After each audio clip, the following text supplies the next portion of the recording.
Never forget the glory of human nature. We are the greatest God. Christs and Buddhas are but waves on the boundless ocean, which I am. A very good evening to all of you and a warm welcome. I'm Gaurav, And I'm Richa. and we have all gathered here tonight to celebrate the 159th birthday of Swami Vivekananda ji, the messenger of positivity, self belief, and wisdom. So, welcome to all of you. As the new year kicked in, I think this was the last thing we wanted to do to sit in front of another digital platform instead of being able to meet up in person, for which is, I think, the first celebration of this year 2021. Have we not had enough already? Indeed, Richa, but where we have all adhered to the guidelines of the government so patiently for the whole of last year, I'm sure we can do it for a bit longer, right? Absolutely. It's the right thing to do. I hope it's just the elephant's tail that's left behind. Absolutely. So, Richa, shall we tell our audience what we have in store today in case if they haven't seen the agenda? Yes. So the list is very short and crisp. We'll try to reflect back on what Swamiji has given us, given to the world, and how we should be proud to be born out of the same soil whom he had revered so deeply, with all his heart on the world stage. But before putting a start to the program today, let's start this auspicious occasion, reminiscing a spiritual chant. So I invite upon our very own Suchandra Di to take us through this.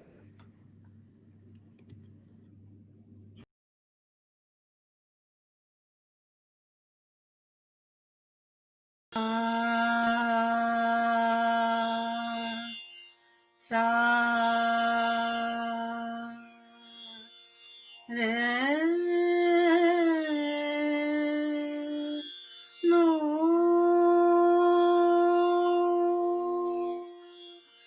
रे ना ते ना ते no रे no रे ना ते ना रे नो रे ना ना रे नो रे ना ना रे नो रे ना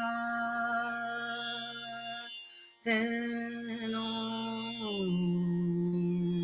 रे ना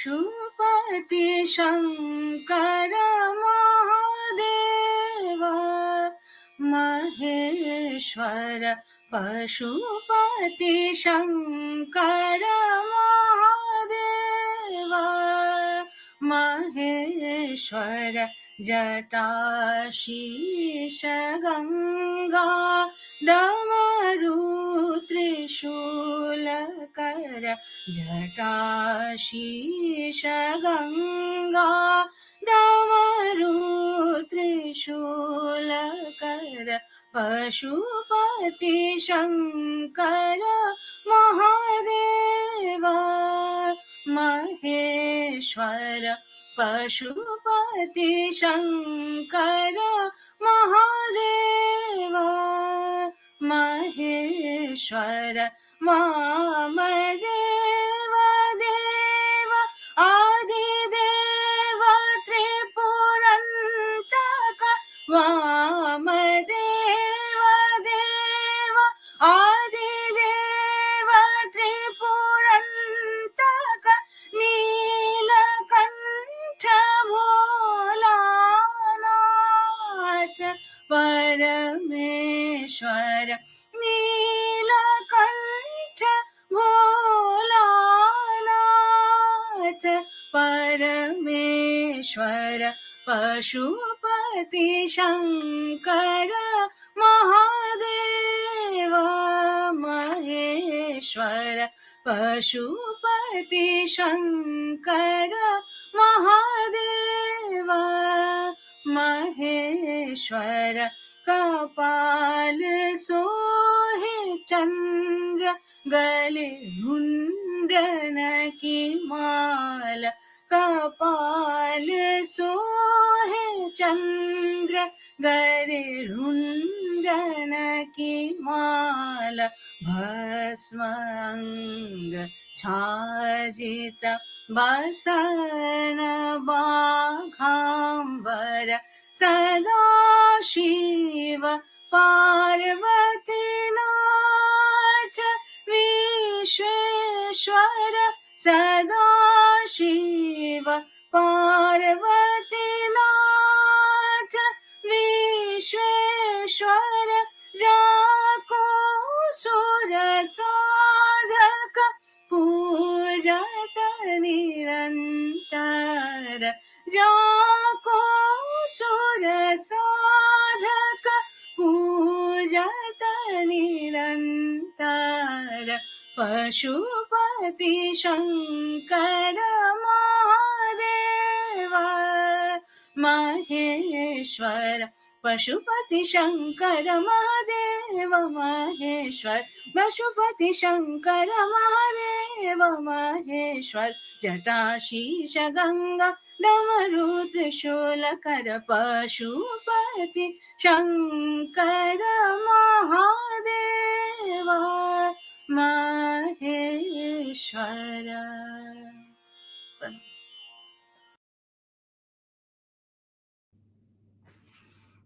Om Namah Shivaya. What a start to the evening. That was absolutely mystical, Shuchandra, and such a thoughtful choice as well. Because I'm sure everyone knows that Swami Vivekananda ji is often hailed as a reincarnation, a human reincarnation of Mahadev. And if I'm right in saying his mother, Bhuvaneshwari Devi ji, used to chant Shiva Stotras all the time prior to his birth, just to gain his blessings. So wonderful. Thank you again. Right. So to gather further momentum to our program tonight, we have our next performer, a fine singer in her own merit, Rupsha. So Rupsha is going to sing a Guru Bandana for us. Rupsha is going to sing Shoronagata for us tonight. So over to you, Rupsha, and all the best.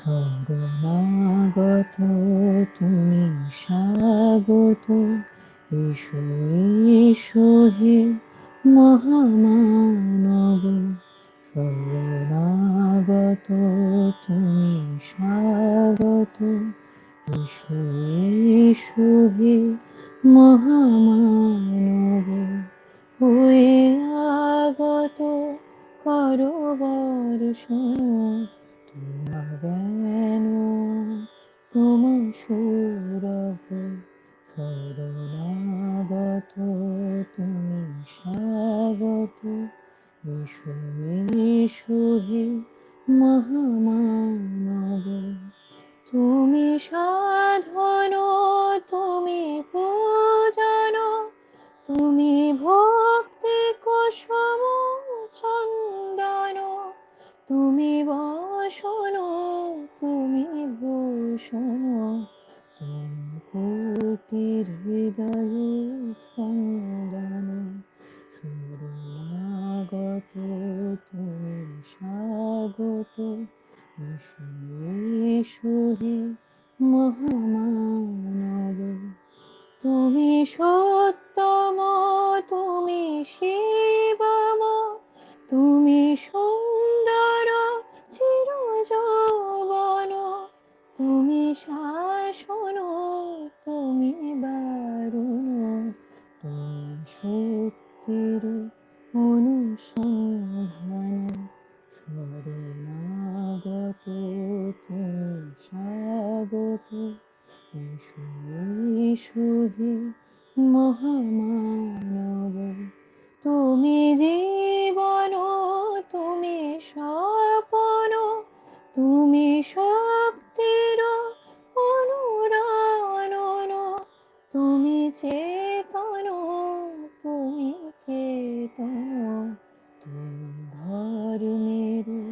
চিতবন্ধন শরণাগত তুমি স্বাগত এসো এসো হে মহামানব এসো এসো হে মহামানব।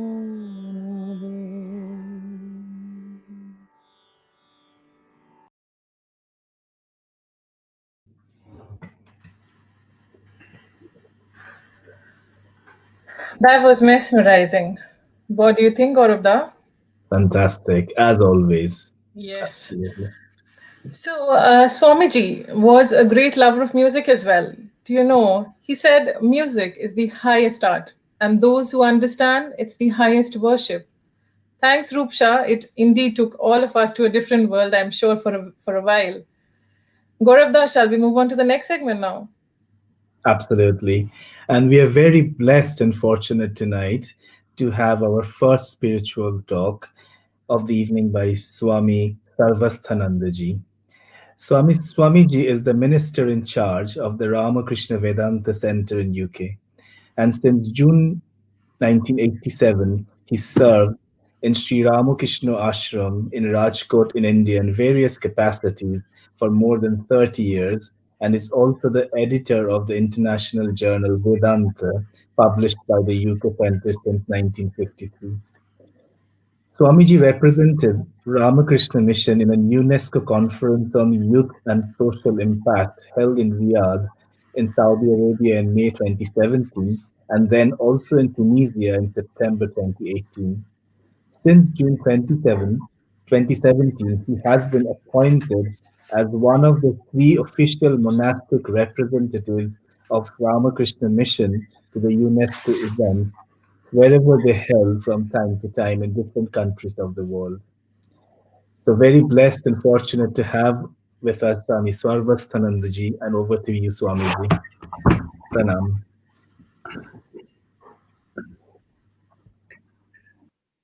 I begin with a prayer dedicated to Swami Vivekananda. Om Namah Shri Yatirajaya Vivekananda Suraye Satchit Sukha Swarupaya Swamine Tapaharini. First and foremost, I am very happy that Sabash is celebrating Swami Vivekananda's birthday. This is a very momentous year because 125 years ago, Swami Vivekananda visited this country with a universal message which would transform the lives of people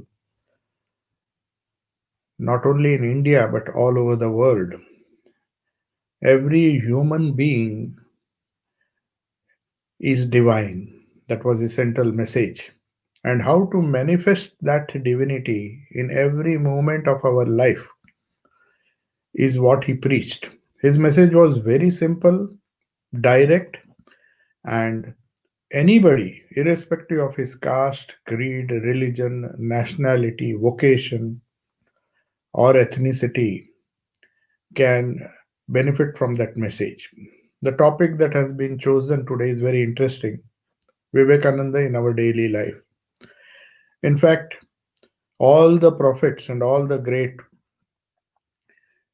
religious leaders of the world and come here to make our daily lives better. They don't come just to give us some ideas which we have to practice it part time. They come with a message which has to be practiced not only for a few days or a few moments or a few moments every day, but every second of our life. So Swami Vivekananda was asked by one of his Western disciples, what is the mission of his life? He said, my mission is very simple. It can be put in a few words: to tell every human being of his divinity and show how to manifest that divinity in every moment of life. Now, this is a challenge. This is a big challenge because what is divinity? What is religion? What is spirituality? There are so many texts, so many prophets have spoken about it.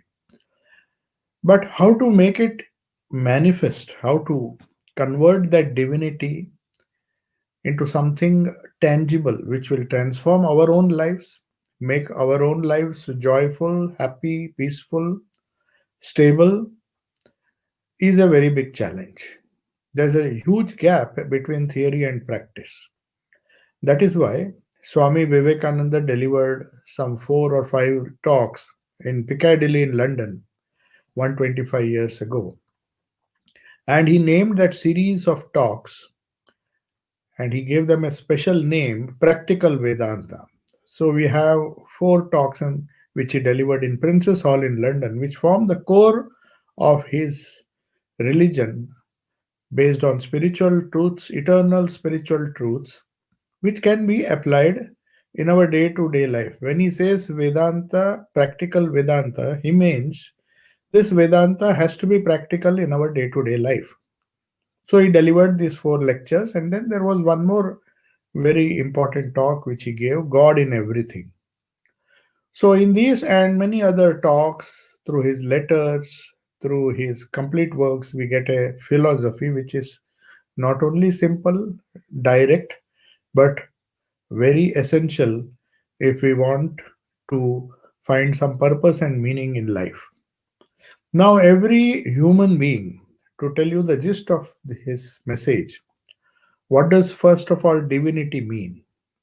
What do we mean by divinity? And how to make it manifest in our day to day life?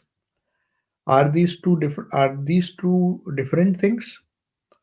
Do we practice religion in the morning or in the evening as any religious aspirant or any religious follower would do? Every religion tells you how to practice religion for some part of your daily life. Make it, incorporate it in your routine and practice religion. Either go to the church, go to the temple, do some puja, do some japa, do some ritual, do these things, but rest of the time you will be busy with other things. And some people who are more spiritual feel that I should be finishing my day to day job as if it is a big burden, and after that I should be spending more time on spirituality. So these are the two attitudes. But Swami Vivekananda said, that is not sufficient. You can't compartmentalize your life into a secular life and a spiritual life. If that divinity is all pervading, if it is eternal, it should form part and parcel of every movement that you do in life. But the challenge is how to do it. It is very easy to sit in a place, focus on our Ishta or God, whatever be the concept of God we have, to focus on Him, pray for some time, and feel fulfilled and feel some kind of peace and joy, and expect that joy to be carried over to our day to day life. And however hectic, however much the struggle may be, there are so many difficulties when we face the real harsh realities of life in our workplace, in our homes, in society, wherever we are. Things always do not go according to our wishes, and we often struggle physically, struggle mentally, struggle in various ways. So, how does this divinity come and help us in our day to day life? To answer that question, you have to remember one thing: what is the window to our world? How do we interact with the world? How do we learn? How do we think? How do we feel? How do we do our jobs? How do we do our work? Every activity, right from the trivial activity to the most important activities. How do we do it? There is one common factor, and that is our mind. Our mind is a faculty which God has given us, which we possess, which is a window to the whole world. Whatever we do in the world, whether it is a spiritual activity or a secular activity, it would be wrong to say that there are activities which are secular. Every activity is spiritual. Either it makes you more spiritual or it makes you less spiritual. If you use the mind to attach that mind to the higher existence or the higher levels of existence, that is the spirit, then you are spiritual.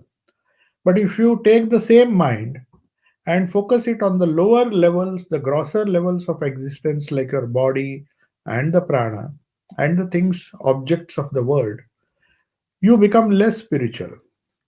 So, Swami Vivekananda gave a universal message to the entire world when he said that a civilized society is nothing but a reading of the spirit into matter. It's a very significant sentence. We have to remember this in every moment of our life.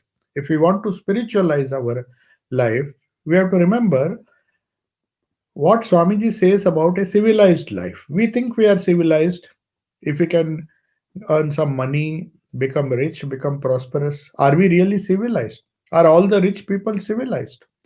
Are they good people? Do they benefit humanity? Are they happy? Are they joyful? This is a question one should answer.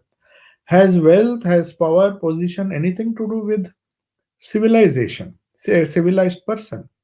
We often find that being rich or being wealthy doesn't really mean that a person is civilized. He can be selfish, he can be power hungry, he can destroy civilizations, which we see very often. People in power have reduced humanity to such a condition. So, in our daily life, we have to choose how we use this divinity, how we use the mind. We have one mind. We can either put it or focus it on the lower levels, that is material, or you can focus it on the spiritual. The challenge is how to focus it on the spiritual while dealing with the material. That is the challenge. That is why these four yogas, Swami Vivekananda said, each soul is potentially divine. The goal is to manifest this divinity within.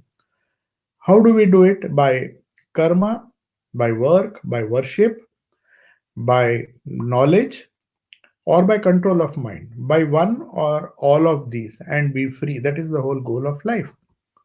So, in our daily life, you will see the mind has these four faculties with which it is dealing with the entire world. If we know how to use the mind properly, then we can progress towards this divinity and we can become civilized in the real sense of the term. When we say we are civilized people, we mean that we manifest or we express more of the spiritual part of our personality than the material part of our personality. That's why Swamiji said civilization is the reading of the spirit into matter.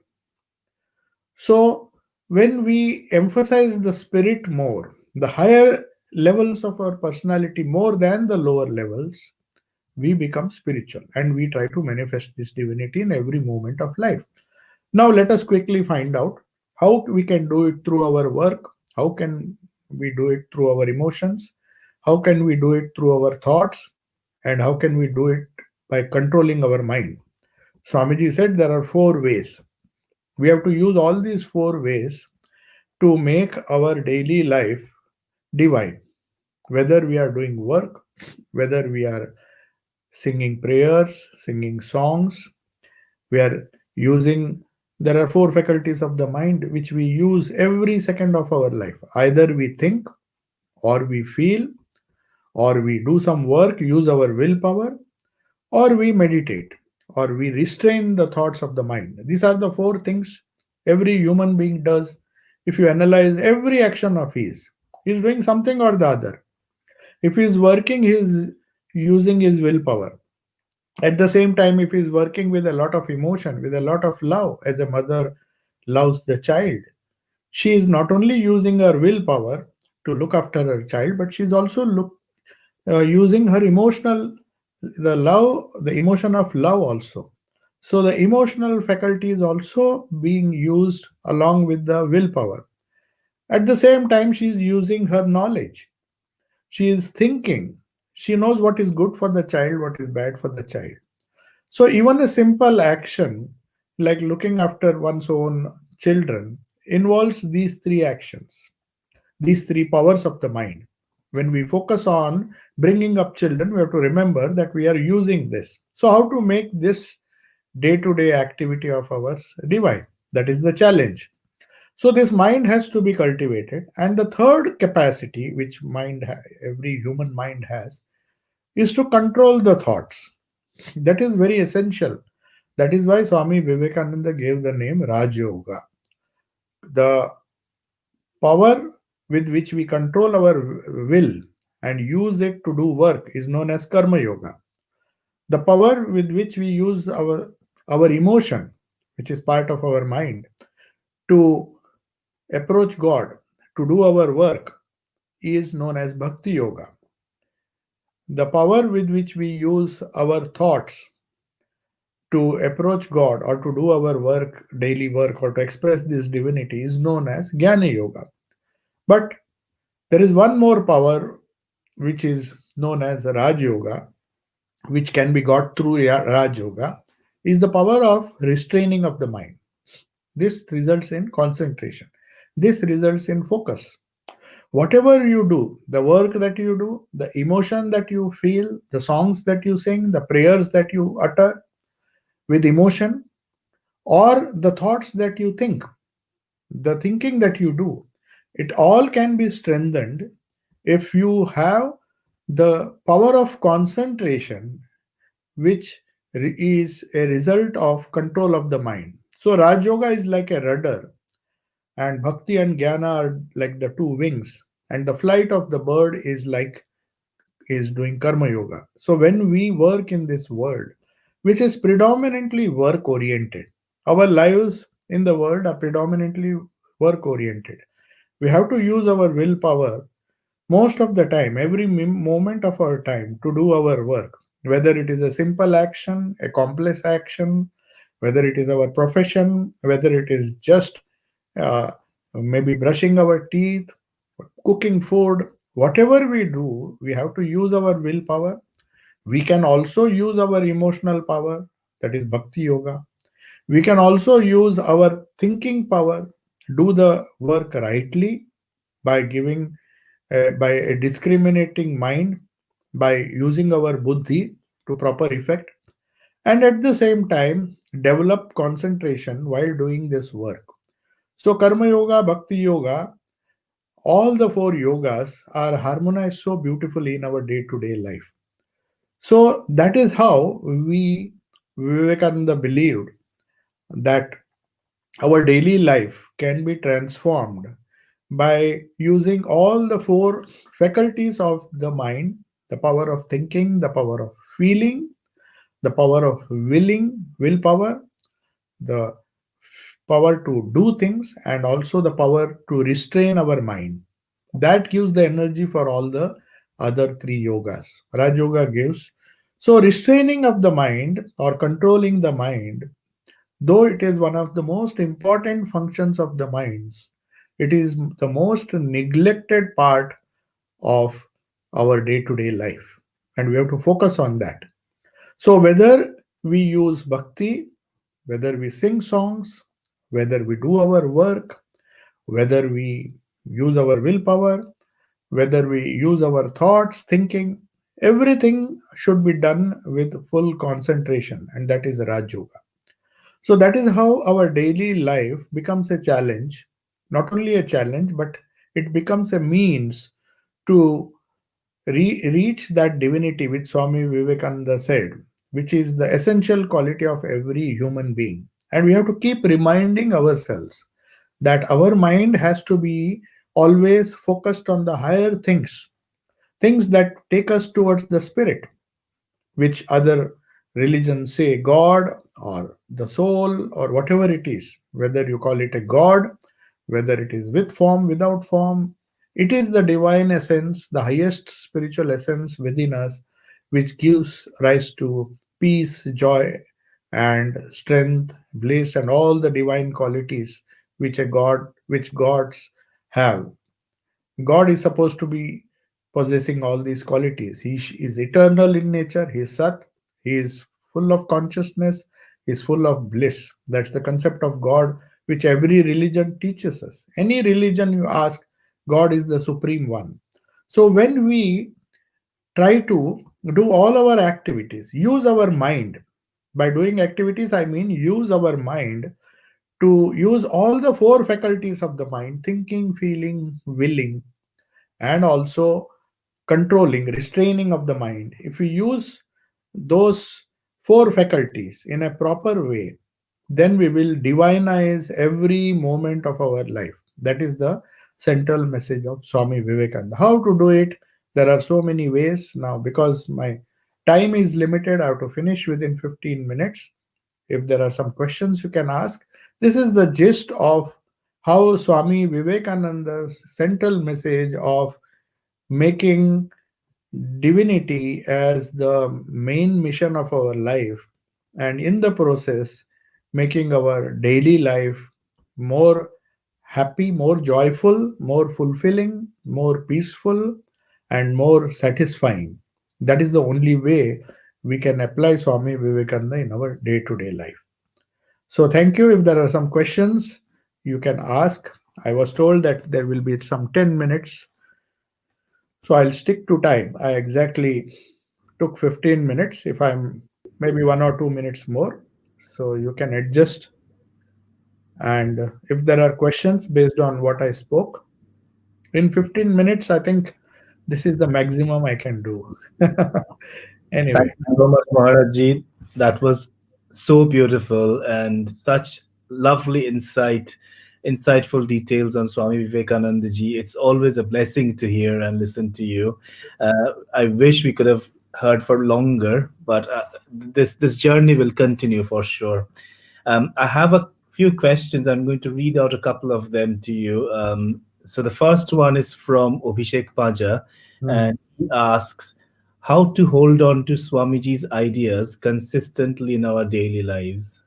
Swamiji. Oh, that, as I told you, whatever we hold dear in life, whatever we love, we take so much effort to acquire it. Suppose we love money, our whole energy, our mind, our thinking, our feeling, our willing, our actions, everything is focused on that particular thing. So first and foremost, we have to make a choice, and that choice has to be made consciously. What is it that I really want in life? Now, if I want Swami Vivekananda or his ideas, or if I'm convinced somehow that his ideas will make my life more fulfilling, more peaceful, more joyful, then I will, or if I love Swami Vivekananda, his ideas and the universal spiritual ideas that he spoke, if we consider it to be more important than all the other pursuits of life, then it becomes very easy. Will always think of a thing. Whatever you think is very dear, you will always think of it. It is very simple. Sri Ramakrishna said, if for a miser, he will be thinking of money. You don't have to teach him how to think of money. You don't have to teach him. Because money is so important, his thoughts, his willpower, his feelings, everything is uh, cir- uh, around the idea of money, how to get money, how to become wealthy. Similarly, if you hold Vivekananda's ideals dear, and if you feel that this is a message which will really save me, you begin with that fundamental belief, then you will see, you will use your thoughts, you will use your mind, you'll use your emotions, and you'll use all your willpower. Everything will be done in and through the ideas and ideals he has given. This is in brief how to always think of Swamiji's ideas. That's lovely. It's so basically the gist is make Swamiji, Thakur, and Ma just integral part of your own self, and Yes. that's how their ideologies will reflect in your day-to-day practice. Thank you so much. That was a wonderful explanation. I have one more question from Runjitda. So Runjitda asks, sometimes Swamiji's ideas may appear to clash with conventional religious ideas. How do people balance and reconcile to this? Yeah. The question of how people will reconcile this comes later. First, if we can reconcile that, then automatically by seeing us, people will reconcile. If they find that by following Swami Vivekananda's universal and spirit, the universally spiritual ideas, which are different perhaps from some of the conventional ideas. Not that all conventional ideas are wrong. If you go into the fundamentals of all religion, whether it is Christianity, Islam, or any religion which believes in taking you towards God, we will find these ideas there. The ideas which Swami Vivekananda expressed. He said they are nothing new. He spoke in a different language, but these were the same eternal ideas. So, when you say conventional ideas, which are more popular outside, maybe because of the ignorance of the people, that they follow something which is unessential and leave that which is essential. The only way to do it is first be convinced what are the core ideas of Swami Vivekananda, which are universal, which can form a basis for all religions, all sects, all human endeavors. If we do that and try to find out a solution in our own life, the best way is to begin at home, to begin with ourselves. Once we are convinced and once we get a conviction that these ideas is making me better and better, then you will find people will come. So Swami Vivekananda gave a beautiful sentence which every person should remember. He said, try to manifest this divinity within and see how everything else will be harmoniously organized around it.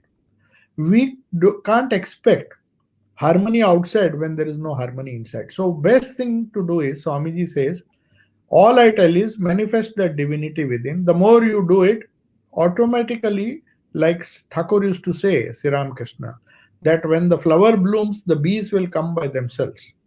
So if the bees are there of the world, they are going in different directions because the flower has not bloomed.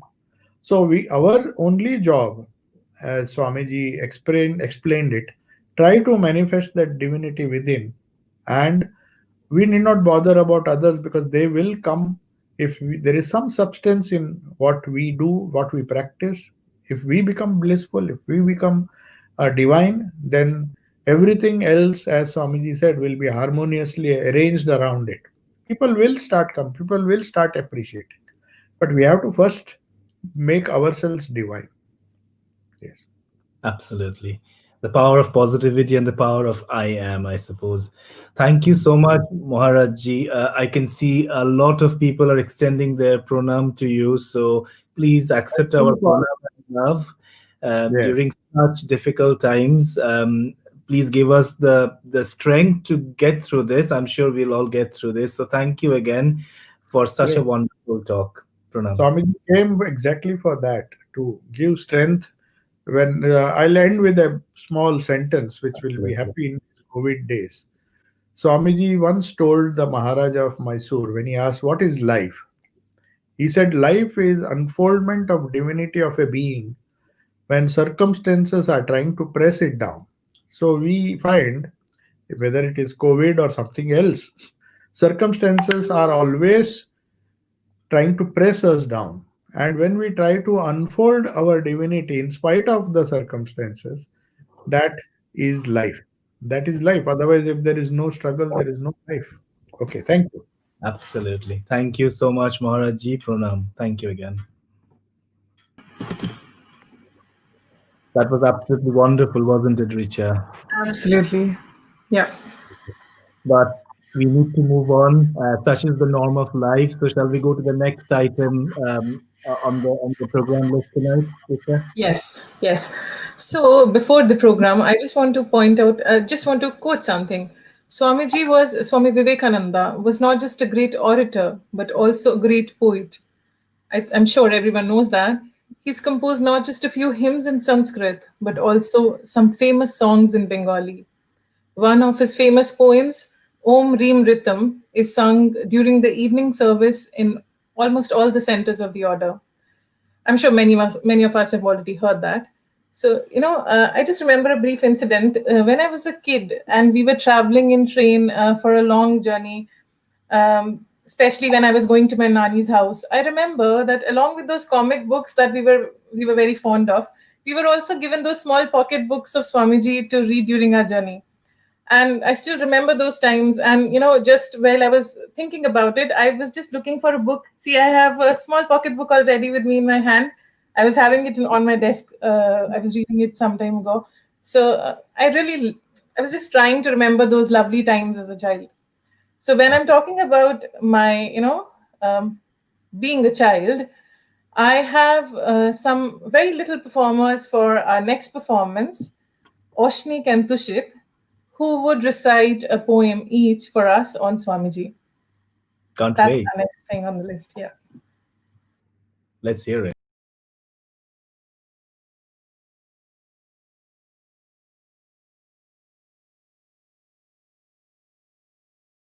প্রসাদ মজুমদারের লেখা গীতিছন্দ বিবেকানন্দ।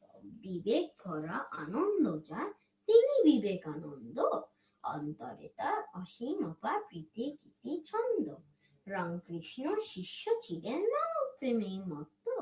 বিবেক বীরে বিবেকানন্দ নরেন্দ্রনাথ। কর্মে মহান, ধর্মে মহান, মর্মে মহান মূর্তি। বিশ্বজনের নিঃস্ব মনের প্রবীণতার পূর্তি। ভালো নাম যার নরেন্দ্রনাথ, ডাক নাম তার নরেন। মাথর মুচি সবাই সূচি বললে বুকে ধরে। ভালো নাম যার বিবেকানন্দ, ডাক নাম তার বিলে। কামার চামার সবাই আমার, তুমি বলেছি। বিলে বিরু নরেন নারু, বিবেক বীরেশ্বর। বুঝেছিলেন সব ভাই ভাই, কেউ কারো নয় পর। নমস্কার।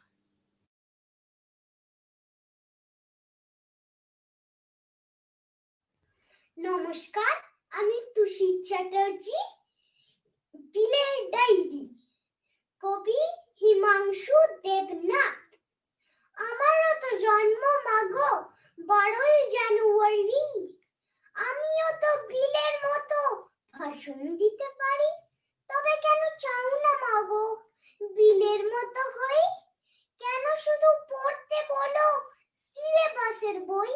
কেন আমার বিলের মতো খেলাধুলায় মনা? মানুষ হওয়া মানেই শুধু কম্পিউটার জানা? আমায় কেন হতে হবে বিশাল বড় লোক? তোমরা কেন চাও না হোক শুধুই মানুষ হোক? বিল গেটসের তুলনা দাও বিলের কেন নয়?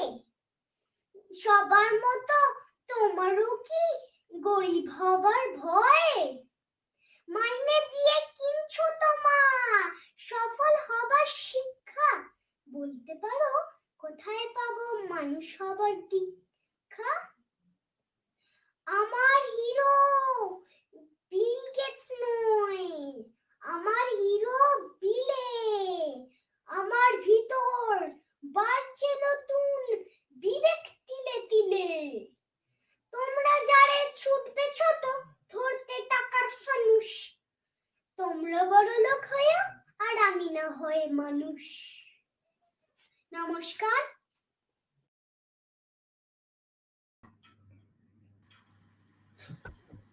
That Well was so done, good. kids. So nice. Put a big smile on my face. I'm sure others as well.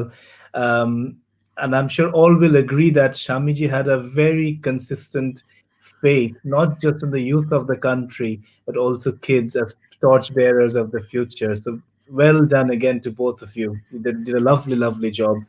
Actually, that brings a saying to my mind, which I'm going to actually read out, that Shamiji always used to say about kids. Bear in mind, my children, that only cowards and those who are weak commit sins and tell lies. The brave are always moral. So try to be moral, try to be brave, try to be sympathizing. Richard, I just wish I could go back to my kid days and come back with something that I had learnt as a kid and perform on Thakur Shamiji and Ma. I wish I could do that actually. Oh, and we would love to hear that.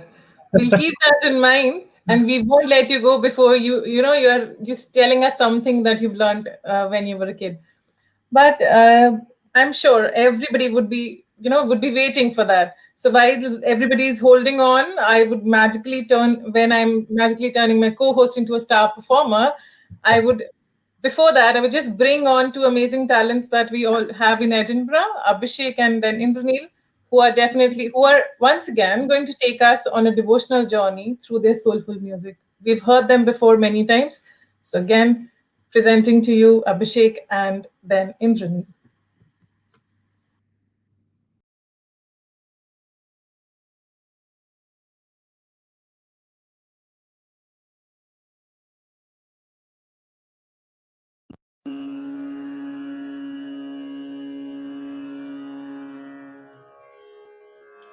শুধু তোমার বাণী নয় গো হে বন্ধু হে প্রিয়, মাঝে মাঝে প্রাণে তোমার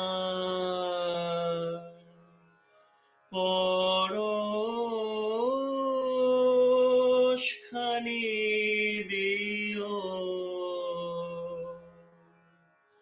শুধু তোমার বাণী নয় গো হে বন্ধু হে প্রিয়, সারা পথের ক্লান্তি আমার, সারা দিনের তৃষা কেমন করে মেটাবো যে, খুঁজে না পাই দিশা, এ আধার যে পূর্ণ তোমায়, সেই কথা বলিও, মাঝে মাঝে প্রাণে তোমার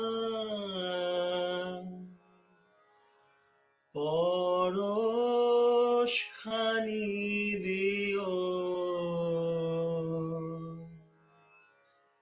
শুধু তোমার বাণী নয় গো হে বন্ধু হে প্রিয়,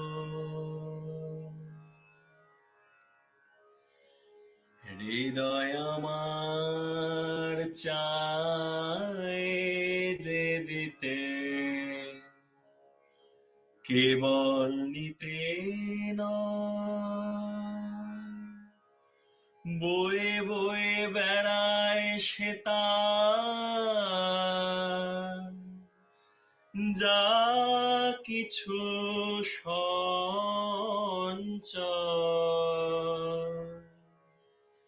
হৃদয় আমার চায় যে দিতে, কেবল নিতে নয়, বয়ে বয়ে বেড়ায় সে তার যা কিছু সঞ্চয়,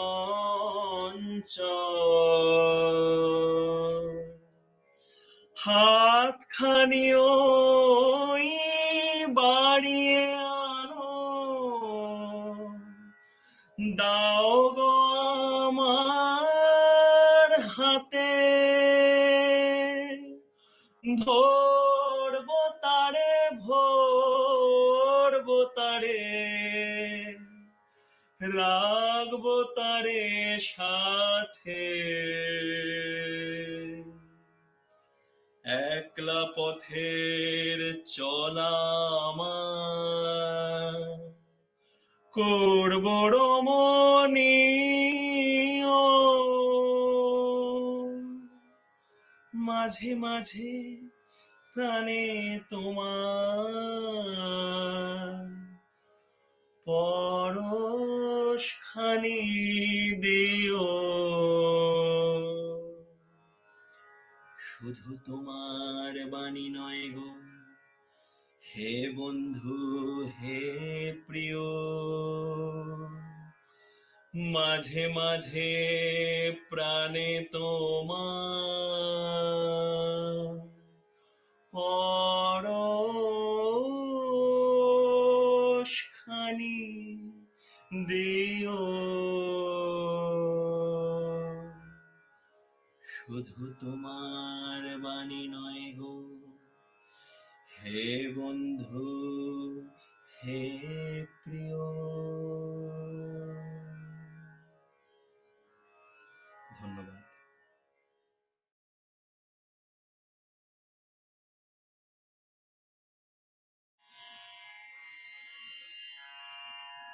বলো গো ঠাকুর বলো নাই আমারে, আনিলে কাহারে সাথে তোমার।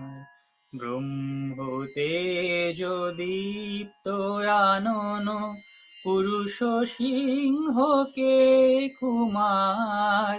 আনিলে কাহারে সাথে তোমার। বলো গো ঠাকুর বলো নাই আমারে, আনিলে কাহারে সাথে তোমার। বীরেশ্বর আমি তো বীর্য, সুরসেনাপতি যিনি আসৌর্য। বীরেশ্বর আমি তো বীর্য, সুরসেনাপতি যিনি আসৌর্য। জ্ঞানে গরিয়ান তাপস প্রধান, প্রেমে ভাসমান নয়ন তার। আনিলে কাহারে সাথে তোমার। বলো গো ঠাকুর বলো নাই আমারে। ত্যাগে সুখদেব প্রেমেতে নারদ, বুদ্ধের মতো হৃদয় তার। জ্ঞানী শিব গুরু শঙ্কর সম, সে কেন লুটাই পদে তোমার। হুঙ্কারে যার কাঁপে ত্রিভুবন, সে কেন মাগিছে তোমার শরণ। হুঙ্কারে যার কাঁপে ত্রিভুবন, সে কেন মাগিছে তোমার শরণ। তোমারি আশিস করিয়া ধারণ, সে কি গো ধরিবে ধরার ভার। আনিলে কাহারে সাথে তোমার। বলো গো ঠাকুর বলো নাই আমারে, আনিলে কাহারে সাথে তোমার। ব্রহ্মতে দীপ্ত আনন, পুরুষ সিংহকে কুমার। আনিলে কাহারে সাথে তোমার। বলো গো ঠাকুর বলো নাই আমারে, আনিলে কাহারে সাথে তোমার।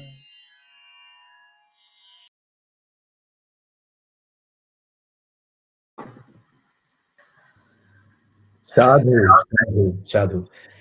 I can see that the platform has been bombarded with praises for both Abhishek and Indranil. Terrific singing as always. So thank you so much again for your effort and taking part in this wonderful event. Okay, so moving on. Some of us know that Swami Vivekananda's deliberate attempt was to free individuals and relieve them from sufferings and bondage. He dedicated his life to his work. The same passion can be found in his prayer song, which he composed addressing his guru, Sri Ramakrishna, pleading him to break the worldly ties. It became one of his most famous Bengali works, Khandana Bhavabandhana, which is sung during the evening vespers in all monasteries of the order. On that note, here comes the next item on our list, where Tanvi has expressed this prayer song by the medium of her dance. Over to you, Tanvi.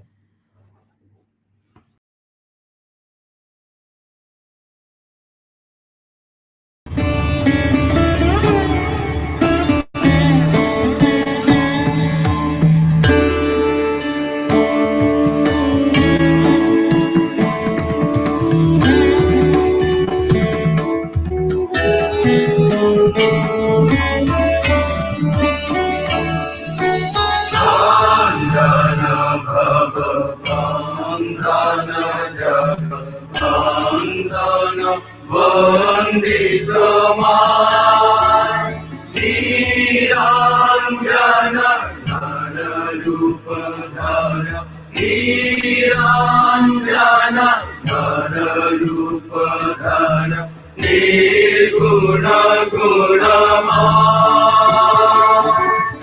मोचन अगदूषण जगभूषण जीवनका ज्ञानाञ्जन विमल नयन ज्ञानाञ्जन विमल नयन ईशने Mohta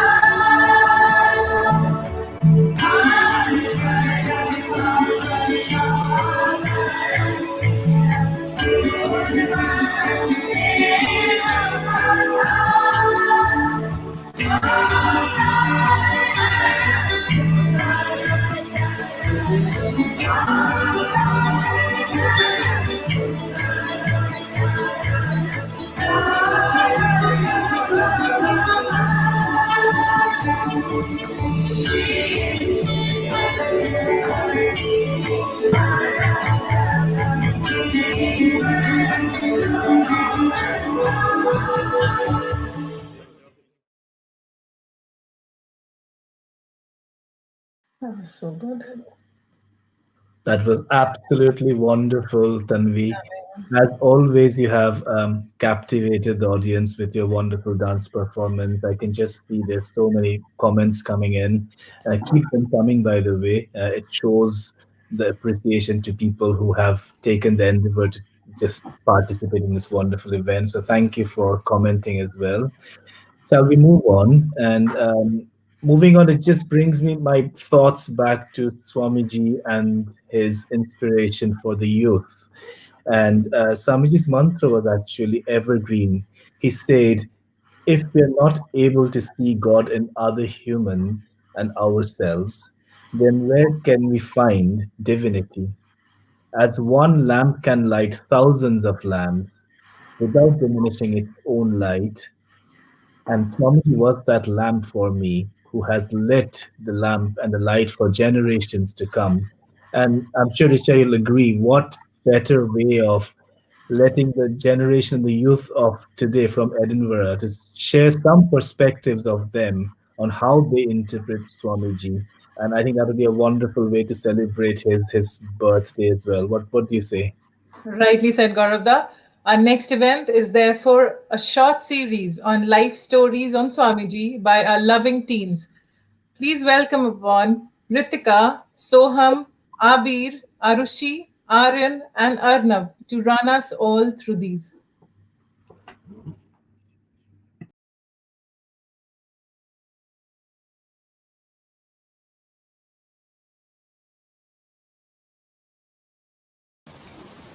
Swami Vivekananda is a key figure in Hinduism.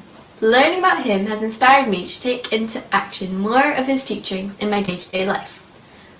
One of the most important ones for me being his emphasis on kindness and compassion for others. Kindness for me is simple as helping others whenever I can. I learned from Swamiji's teachings that whatever you are doing, focus on that and do it wholeheartedly.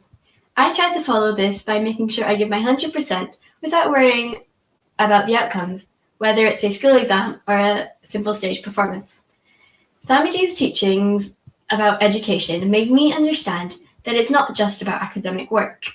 It's also about learning good values and how to become a better version of yourself. Education makes us a better person. It enriches our lives, teaches us how to trust, and makes the world a better place. We should learn from others' goodness and spread ours, just like Swami Vivekananda did. As quoted by Swamiji, things do not grow better, they remain as they are. It is we who grow better, by the changes we make in ourselves.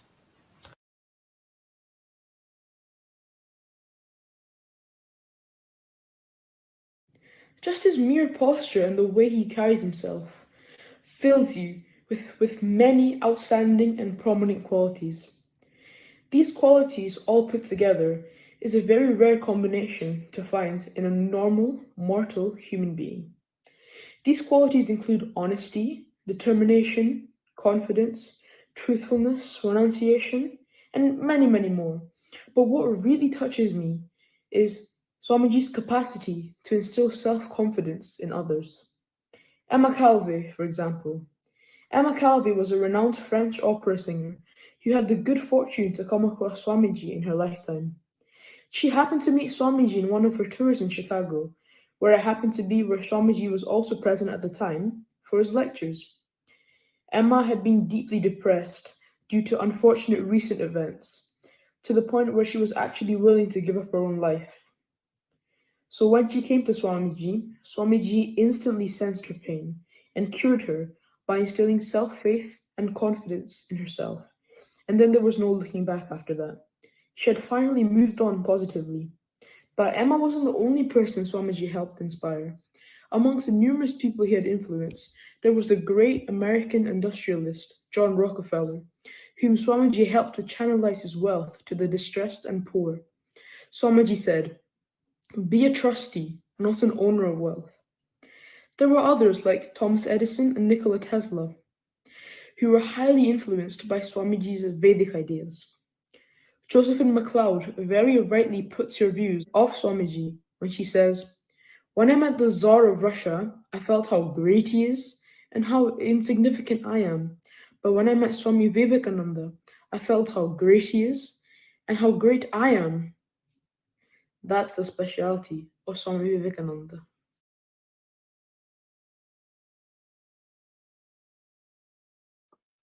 Good evening. Today I have a short presentation on Swamiji. A few days ago, my parents requested me to speak about Swamiji on the occasion of his 159th birthday. I was studying a few websites when my mother forwarded this quote. I found the quote rather strange and initially did not understand what it meant. My parents explained that in the past, women did not enjoy the same social rights and education as men, especially in India. Swamiji and a few reformists worked tirelessly to improve women's rights in society. It was for their noble work that women like my mother, my aunt, and my grandmother have managed to access education and become independent in all spheres of life. And in turn, their support has mentored me so many aspects of my life. This is a small example of how Swamiji's work has influenced generations across the world. I feel his philosophy and ideals are a great source of inspiration, and I hope they continue to guide me through life. Thank you very much for listening.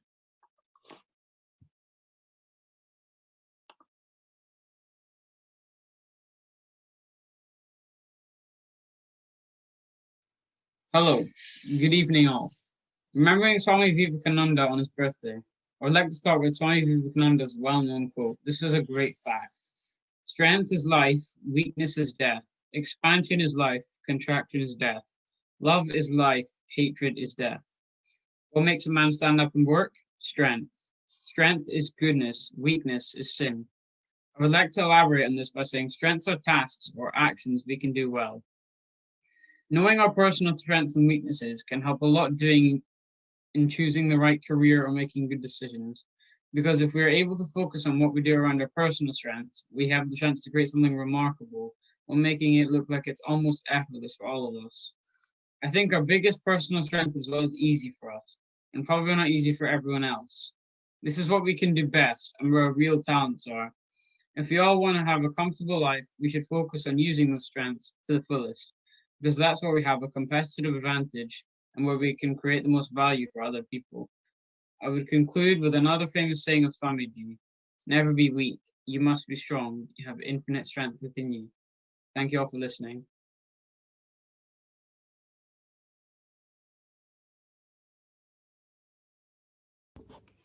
I'm here to speak a few words on Swami Vivekananda.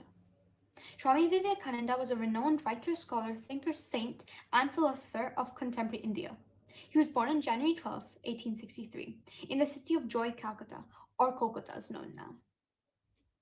His name at birth was Narendran Datta.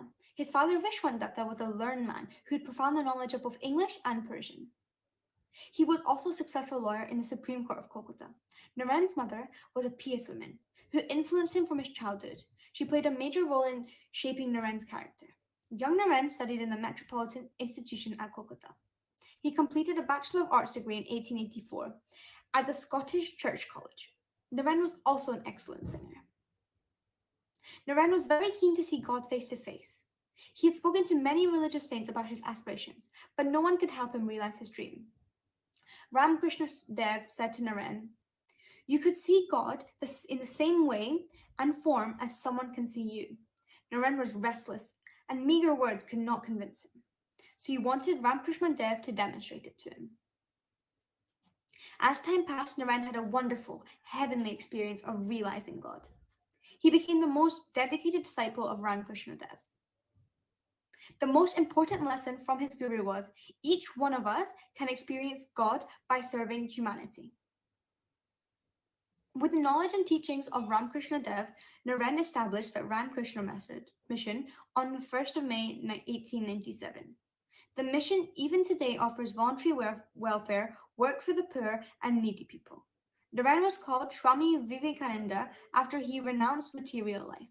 He visited America to participate in the Parliament of World Religions, held in Chicago, 1893. In a lecture, Swami Vivekananda explained to the world that God is one big sea, and all religions are like rivers, ultimately merging into the sea.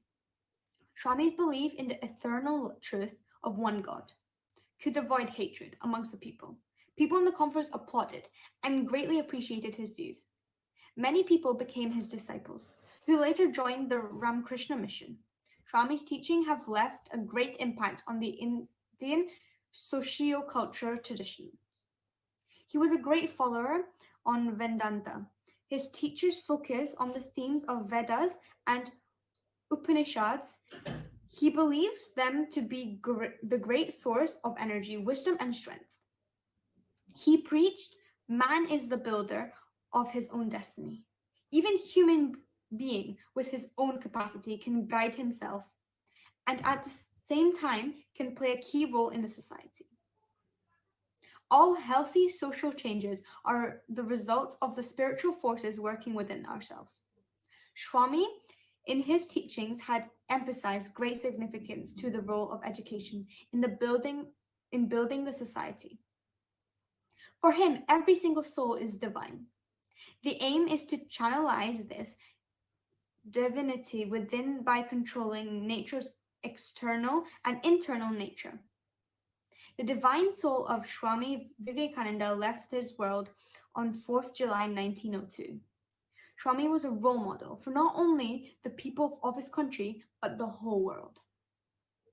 We should all make efforts to inculcate his qualities and become a better person. Thank you.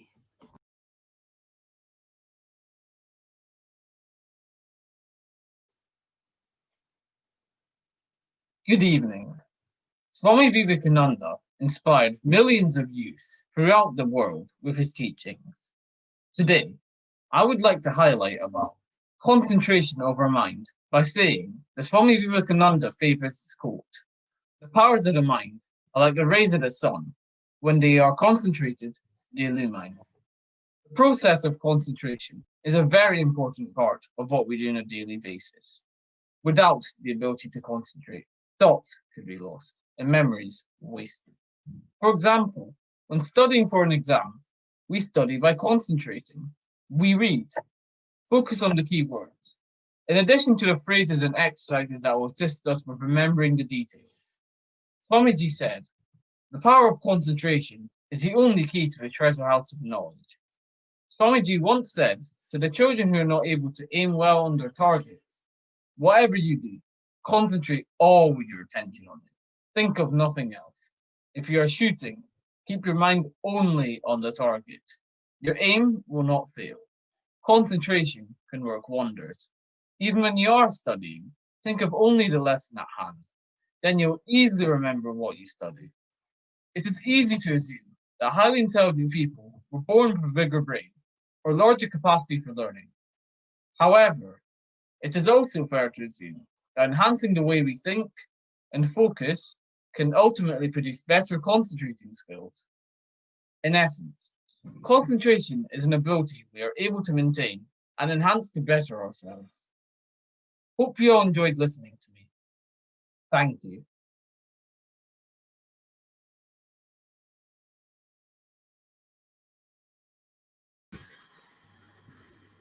That was truly wonderful. Thank you to the youngsters of Edinburgh for partaking in this event, and again just reminding us of wonderful attributes of Swamiji's life and personality. So thanks and well done to all the kids. Well done for sure. Right.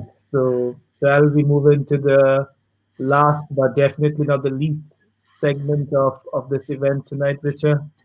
Yes, of course. We are now moving towards yet another significant event of the day, which most of us have been eagerly waiting for. We have with us our second special guest today from Ireland, Reverend Swami Vivekananda. He is currently the minister in charge of Ramakrishna Centre in Dublin, Ireland. He was initiated into spiritual life by Swami Nirvananandaji, who was a direct disciple of Swami Brahmanandaji Maharaj in 1970. He has worked in various capacities in different branches of the mission and has been instrumental in spreading Swamiji's message in tribal areas of India. He has been a part of various centers throughout his spiritual and monastic life, but prior to Ireland, he was the president of Ramakrishna Mission Singapore for 3 years and Ramakrishna Center of South Africa for 7 years. Swamiji, we welcome you with all our heart. Namaste to everyone. Okay, so we're lucky to have you today on this platform today, Swamiji. But just before we get engrossed in your words tonight, I just have one small request to make. Shall I go ahead? Yes, please. Okay, so as we know, Vivekananda was his master's manifested voice form. Swamiji himself implied this when he said, "All the ideas that I preach are only an attempt to echo my Guru's ideas." On the same note, with Maharaj, your permission, I'll request Gaurav Da to sing the very first song that Narendra sang before his master Sri Ramakrishna at Dakshineshwar when they first met. Okay, proceed. Thank you, Swamiji. You spoke about this song yesterday, so I'm very blessed to perform this in front of you tonight.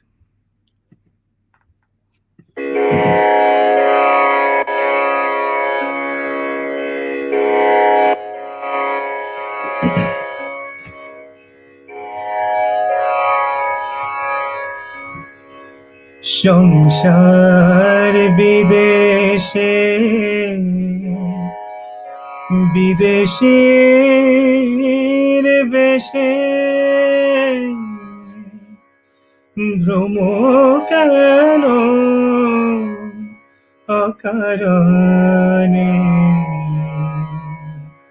মন চলো নিজ নিকেতনে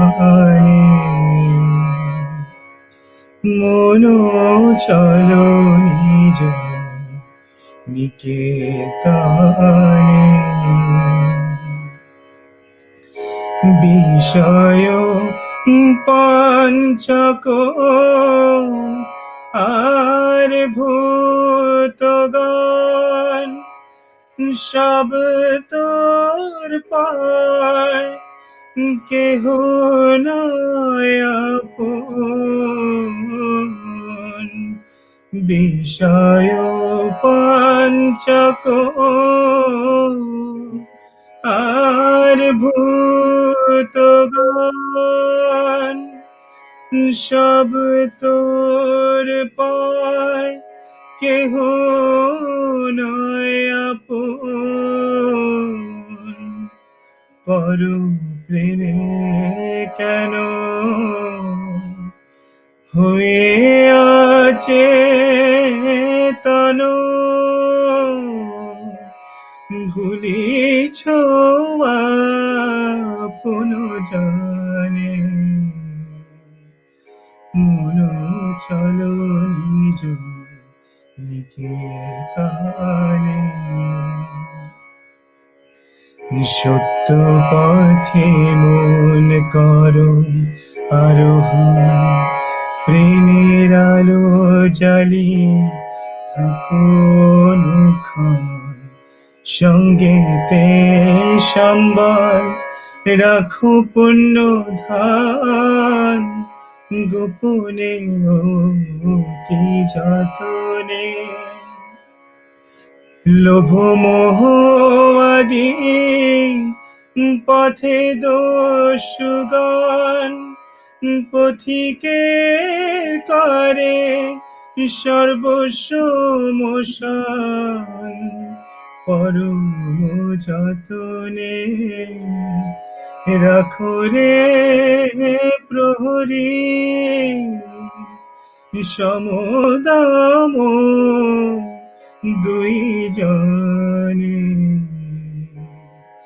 মনো চলো নিজ নিকেতনে সাধু সঙ্গ নামে আছে পান্থধাম শান্ত হলে তথা করিও বিশ্রাম পথভ্রান্ত হলে শুধাইবে পথ সে পান্থ শিবাসী গণে যদি দেখো পথে ভয়েরি আকার প্রাণপণে দিও দোহাই রাজার যদি দেখো পথে ভয়েরি আকার প্রাণপণে দিও দোহাই রাজা সে পথে রাজার প্রবল প্রতাপ সমুন্ডরে যার শাসনে চলো নিজ নিকেতনে মনো চলো নিজ নিকেতনে।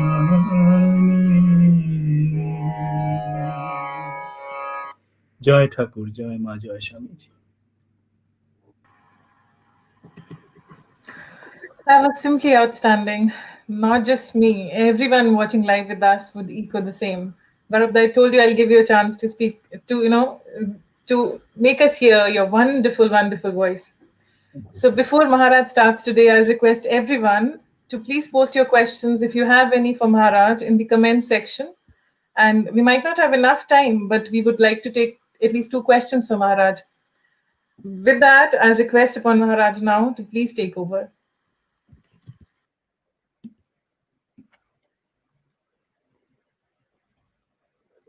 ॐ अखण्डमण्डलाकारं व्याप्तं येन चराचरं तत्पदं दर्शितं येन तस्मै श्रीगुरवे नमः। हरिः ओम्। ॐ नमो भगवते श्रीरामकृष्णाय। Thank you all the organizers of the Sabash, where we have today brought before our eyes a wonderful program celebrating the National Youth Day of India and how Swamiji stands for the youth. Some of the programs that I could see sitting in the backstage was very interesting. I appreciate those, particularly those youngsters who could give wonderful program. So today, my talk has been given as mindfulness and Swami Vivekananda. Just I want to tell you, let us first define that term, mindfulness. The mindfulness is something like an opposite of mindlessness.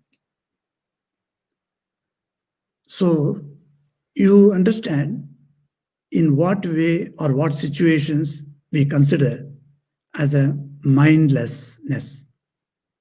Sometimes we use that word in our normal language, how mindless to perform a particular action. We call that. That means not thinking about the future repercussions. We say if you do anything and you get into problem because of that, and say it's a mindless action, a reckless action. But compared to that, the opposite side is a mindful action. So mindfulness. So we can normally define this mindfulness as awareness of the present,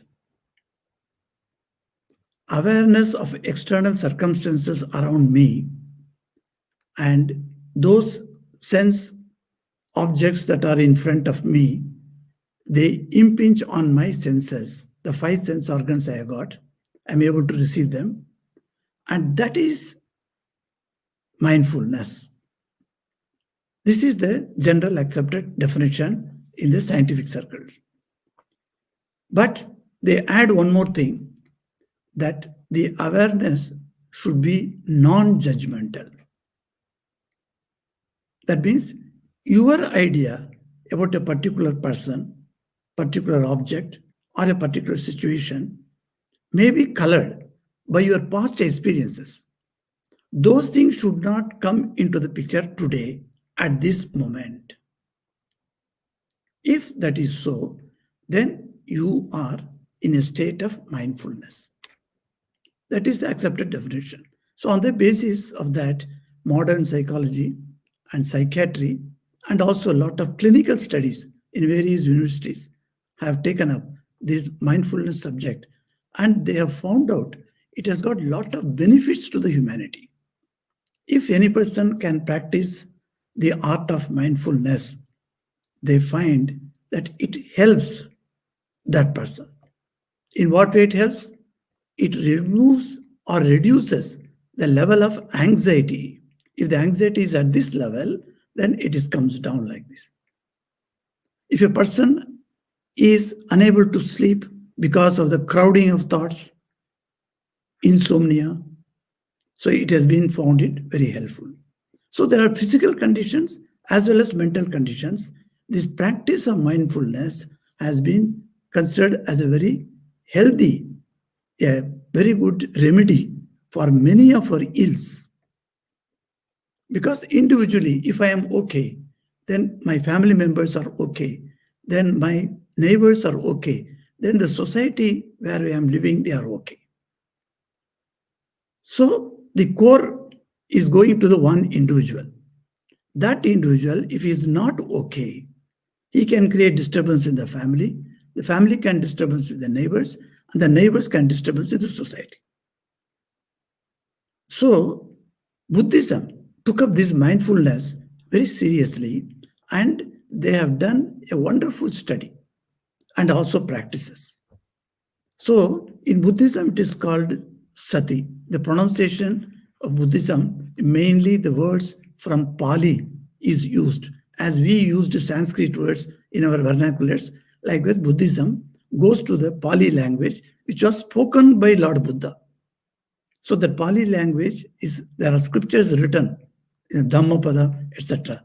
The Dhamma is a Dharma, is pronounced as Dhamma. Like that, the Pali language is very akin to Sanskrit only, but pronunciation is somewhat different. So in Pali, what is called sati, in Sanskrit, it is called smriti, smarana, smriti. Smriti means remembering. So mindfulness is nothing but remembering something. Now this is not a new concept for the Hindus, because even those boys who have got poite, who has got a sacred thread and do Sandhya Vandanam and do Gayatri Japam, they know how the mind has to be put into place. But then there are many people who have not practiced, because slowly, we are losing our cultural traits also.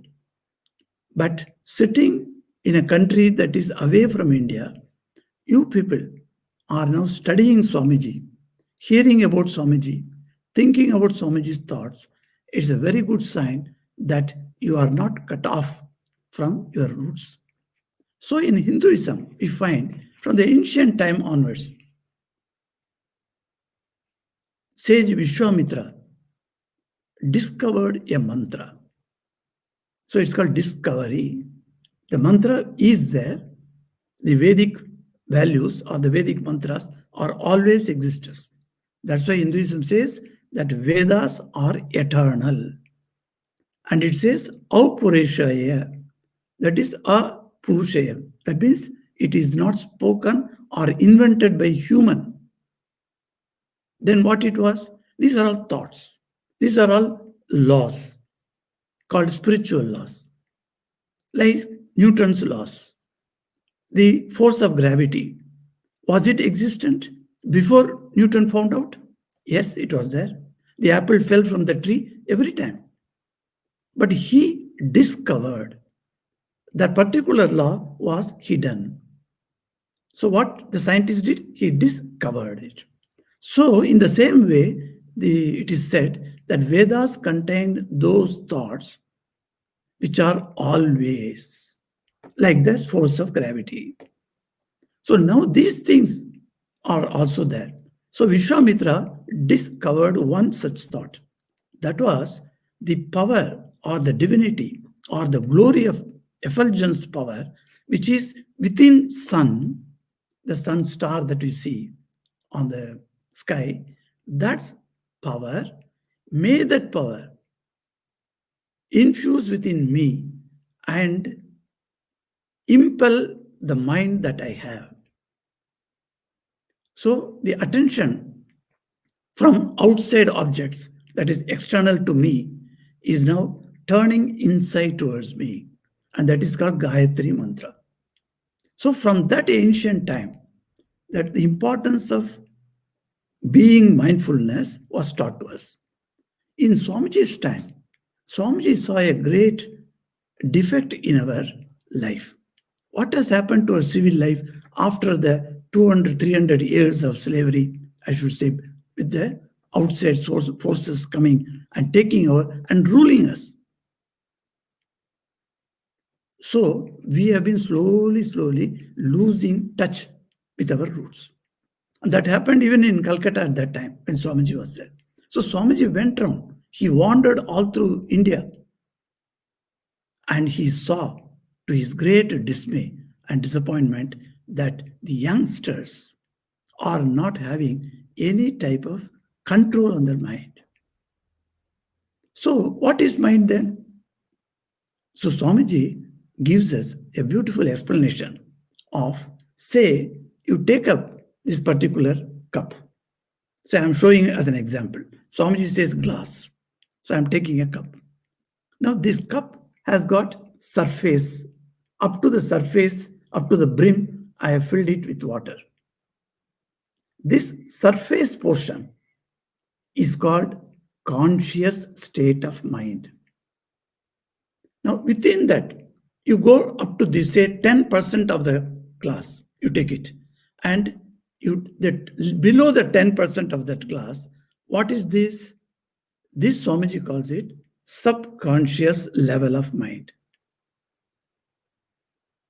Now imagine a glass or a cup without any bottom. Can you imagine that? A glass is there, a cup is there in your hand, but it doesn't have a bottom. So it goes on down like that to where it is bottomless pit. Since there is no bottom and it goes deep into the down below, how much is you do not know. And that portion is said to be unconscious level of mind.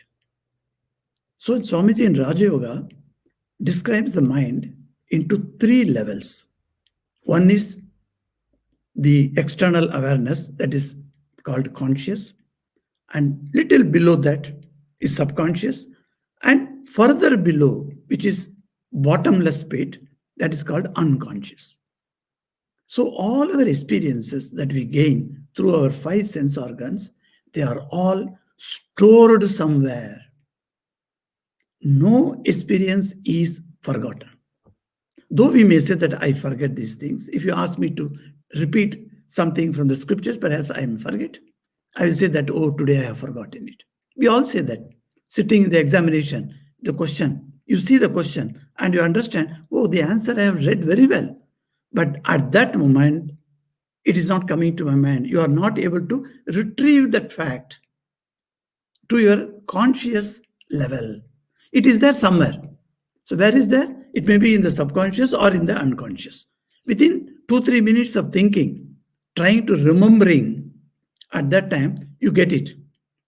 That means that answer that you remembered now has been staying in the subconscious level. So Swamiji says, anything that can be easily retrieved from your memory, that thought, these are thoughts are all called strains. You know, these are, each one thought is like the one strain of a say cotton or a textile. So in a chadar you find a cloth like that, you find there are many strains are there. So one strain is one thought. So where is the thought was residing? When you asked me, I couldn't remember. And within 2-3 seconds, I remembered it. And I could bring it out and tell you. Whatever in the conscious level only, you will be able to say immediately. So whatever has gone to the subconscious level, we will have to try to retrieve it. And there are some thoughts which are much a deeper level. Say I ask you at the age of 10, on January 16th, what you are doing, you cannot say that. Even last year, you cannot say what were you doing on this date. And what about some 20 years back? So, but then you have done something, you gain some experience, either seeing or hearing or smelling or eating or touching. Through the 5 sense organs, you have gained some experience. That experience, do you think it is gone away? No. Just because I don't remember, it is not gone. So, the Sanskrit scripture says smriti. So, when you forget it, it is called smriti apohanam. Smriti is, for the time being, it is clouded. It is not coming out. So now, Swamiji says that the thoughts which have gone, which I asked you 20 years back what you are doing, where it is in the unconscious level. So, Hinduism postulates one more concept, and that is rebirth. The concept of rebirth, or called reincarnation. So, today what you are seeing in me is not, this is not my first birth. So, we Hindus believe that we had previous births. So, in all the previous births, suppose, for instance, 200 births I have taken. In all the 200 births, I have had experience through my 5 senses. All the things have gone to my mind, and they're all staying as a strand of my thought. That strands are all collected and living in unconscious level. Nothing is gone away completely. Where it will go? Because mind is the thing that absorbs manas. It is called manas. The mind is thinking. It is coagulating. What is happening? What is not happening? And it is another term is there for the mind, chittam, chitta. Chitta word you must have Chittaranjan. You must have heard the name. That means one who makes it happy of your chitta. So chitta is like a container. So Swamiji says this is a container, but bottomless container, mind you. In these bottomless containers, there are many strands of thoughts are coming. They are called vritti. So in Sanskrit, the term for a thought is called vritti. Vritti is like vrittam means it's a round circle. So in a circlic way, the thoughts are rising in the mind. So like that, hundreds, thousands, no, not thousands, millions, perhaps. Millions and millions of vrittis are there in our mind. Where they are staying? They are staying in unconscious level. If you try yourself very best level and you can bring it out, say 30 years back, I went to Bangkok. You can retrieve that thought. Though you have never thought about that. That is the beauty of the smriti. It's a great power. So this smriti is called mindfulness in English. So what is the use of knowing this? So Swamiji says, we are not what we appear to be outside. So if you ask me who I am, I will say I am Swami Vivekananda. That was not my real name. Because before assuming this name during sannyasa, before that I had some other name. And before brahmacharya, from my house when I came to Ramakrishna Mission, I had my name given by my parents. And before the naming ceremony, from the time of birth, I had no name. So these names are all external.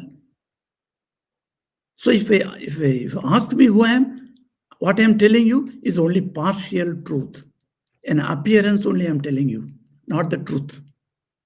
Because who am I is the question that has to be asked by everyone. So Swamiji says, there is a divinity within you and each soul is potentially divine. So the word, he uses that adjective, potentially. What does that mean?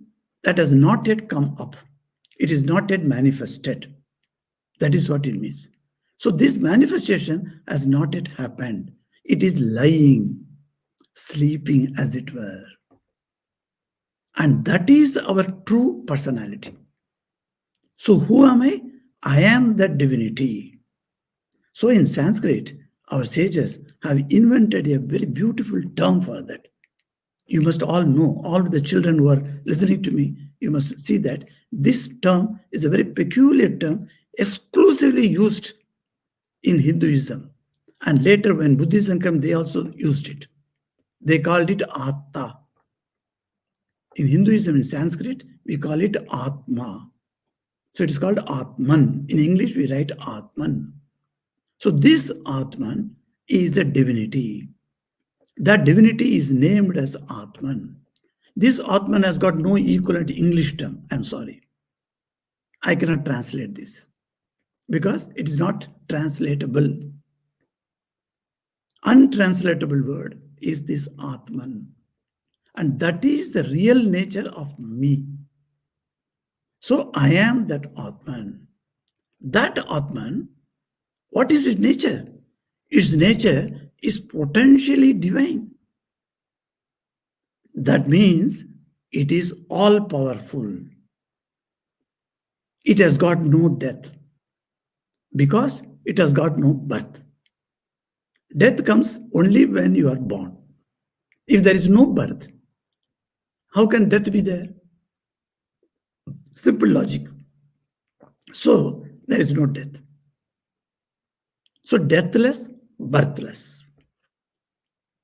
And then it remains always. It is not that your grandfather you have seen perhaps and now he is no more. So he was there, he is no more now. It is not like that Atman. That Atman is, it was there in the past, it is there now, it will be there, continue to be there in the future. So that grand, that principle, satta, as it is called, the reality is what I am. So I am divine. So Swamiji says, whenever negative thoughts come, weakening thoughts come to you, immediately switch over to the positive thoughts that I am the Atman. So Swamiji says to the youngsters, my dear young man, all powers are within you. All knowledge is within you. You know, he gives a beautiful example how the knowledge is within you. He says, put a seed under a land, and then you will find the seed is growing, it germinates, and it comes up, and it starts growing. Suppose you hold the head of that plant and say, grow now. Will it grow? No. You must allow sun rays to fall on that. You must pour water to that plant, and you must put a small fencing so that no goat comes and eats it. If you take care of that, that seed will grow on its own. On its own. Mind you, nobody can make it grow. From external stimulus cannot make it grow. Likewise, we, each one of us, each baby born has got that potentially divine divinity is there. So when mindfulness happens, what happens? That I'm concentrating. I'm concentrating on external things. You sing a very good song. My mind goes out and it is listening. My ears are listening. You put a beautiful painting. My eyes are drawn out and I see the witness that beautiful painting. So in everything outside, our senses are going. And then you find, yes, I'm getting concentration, very good. Concentration is the key for knowledge, Swamiji says. So when you concentrate on a particular object, that object reveals its truth to you. That's how in the early sages in India, like Aryabhatta, Varahamihira, such great people. Today in my talk also I was talking about them. Such people, how did they find out that this earth is round? This earth moves around the sun. How these truths they brought out? They didn't have telescopes. But what they had, they concentrated their mind fully on that external object. And the external object will reveal its nature. That's what Swamiji uses the term. So it will reveal its nature. If you want to know, understand something, you put your mind, concentrate on that thing, that object, that fact, that knowledge part will reveal itself to you. And you see that. So our rishis saw mantras. Our rishis saw the facts of the universe. Our rishis saw sun, moon, all the 9 planets, and much more. The galaxy they saw. And they turned their mind from external objects towards inside. And they found what is there here inside is what outside it is there. So they called it macrocosm. The external world universe is called macrocosm. That macrocosm is now here. It is microcosm. So the cosmic things are all inside. So I am part of the cosmos. And me and what is behind the cosmos are same. So what is there in the sun? The effulgent light that is in the sun. Let it come and ignite my mind. That is what Gayatri Mantra says. Tat savitur varenyam bhargo devasya dhimahi. I meditate upon. What I meditate upon? Devasya bhargaha. The great sage, the great devata. That means the invisible, the bright, effulgent matter. That one, let it impel my mind. Dhyo yona prachodayat. Let it inspire my mind. So external is something and internal. And these two are anda and pinda. That is the word they use it. You can ask your mothers what is the meaning of andam, what is the meaning of pindam. So these are the microcosm and macrocosm. So the mindfulness is something wonderful. Swamiji, the present day, mindfulness is used as a technique for the getting certain benefits from the disease, etc. That's very well. No problem with us. Very good. That is welcome. But along with that, we should go a little deeper into that and come to know this mindfulness should not stop externally.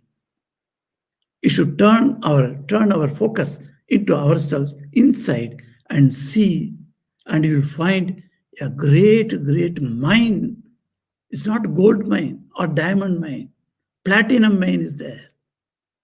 Go deeper and deeper. Charaiveti, charaiveti. The sages were so compassionate to us. They are telling us, proceed further. And you get one after another. And you get a wonderful thing before you. So this is in short what mindfulness Swamiji has taught us. Thank Thank you very much. Now I'm ready to take some questions. Thank you so much, Maharaj. That was absolutely wonderful. And the way you explain everything with the help of those little stories, I'm sure it stays with everyone even after the session, long after the session. So, and in fact, I would definitely like to say here that we're so lucky to have both of you together on one platform, two Swamijis on one platform on the same day. We feel so blessed. So we have got quite a number of questions for you. We'll try to take a few of them. So one of the questions, there are two questions, both for kids from two lovely mothers. They say the question goes like this: children can be influenced and inspired by Swamiji's thoughts and banis.